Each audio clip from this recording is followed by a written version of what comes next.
కాబట్టి కొన్ని వందల కుటుంబాల్లో హాని జరగకుండా సంతోషంగా ఉండగలుగుతూ ఉన్నారు. ఈ రోజు ఇంకా కొన్ని కొత్త వాటిని యాడ్ చేసి సీఎం గారు మనకి ఇస్తున్నటువంటి పథకాల్లో అందులో ఎలాంటి వేరే విధమైనది. ఎందుకంటే జగన్ గారు మాకు ఇక్కడ పల్నాడు జిల్లాలోనే నాగార్జున సాగర్ లో మొన్న రీసెంట్ గా ఒక హాస్పిటల్ ఓపెన్ చేశారు. దానికి కేవలం దాంట్లో వెళ్లి చూస్తే ప్రైవేట్ హాస్పిటల్ అనే విధంగా తలపించే విధంగా ఉంది హాస్పిటల్.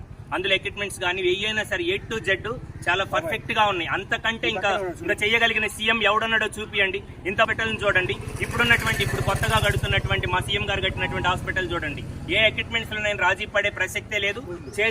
చేస్తున్నటువంటి పథకాల్లో కానీ దేంట్లోనైనా సరే రాజీ అనేది అసలు ఎట్టి పరిస్థితుల్లో లేదు. ఆ విధంగా చేస్తున్నారు మా సీఎం గారు. కంప్లీట్ గా అందుతుంది.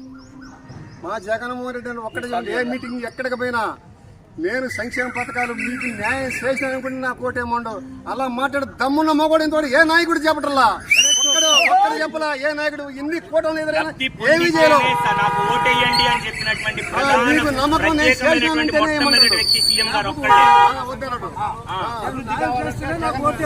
ఒకవేళ మీకు అభివృద్ధి కావాలి, ఇలాంటి సంక్షేమ పథకాలు ఇంకా రావాలి అని అనుకుంటేనే నాకు ఓటేయండి, నా మీద నమ్మకం ఉంటేనే వేయండి అని చెప్పేసి సీఎం గారు బల్లగుద్ది చెప్తూ ఉన్నారు. ఇంతకంటే ఒక మనిషి పని చేస్తేనే ఈ మాట అనగలడు, ఊరికినే మాట్లాడలేడు కదా, మాట్లాడగలిగాడు కాబట్టి చేసి చూపించాడు.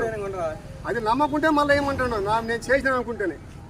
అభివృద్ధి సంక్షేమం కావాలంటే జగన్కే ఓటేయాలి. మాయ మాటలు చెప్పడం, మంత్రాలు చెప్పడం మా జగన్మోహన్ రెడ్డి కంటలు. ఈ రోజు ఇక్కడ ఈ పల్నాడు గ్రామంలో ఉన్నటువంటి అన్ని బస్సులకు ఎక్కినటువంటి ప్రతి వ్యక్తి స్వచ్ఛందంగా జగన్ గారి మీద ఉన్నటువంటి అభిమానంతో మా ఎమ్మెల్యే గారు రామకృష్ణారెడ్డి గారు చేస్తున్నటువంటి లబ్ధిదారుని గురించి మేము ప్రత్యేకంగా వచ్చాం. మాకు ఇక్కడ ఎవరి ప్రోద్బలంతో కానీ ఎవరి పిలుపులతోటి కానీ ఇక్కడికి వచ్చింది లేదు.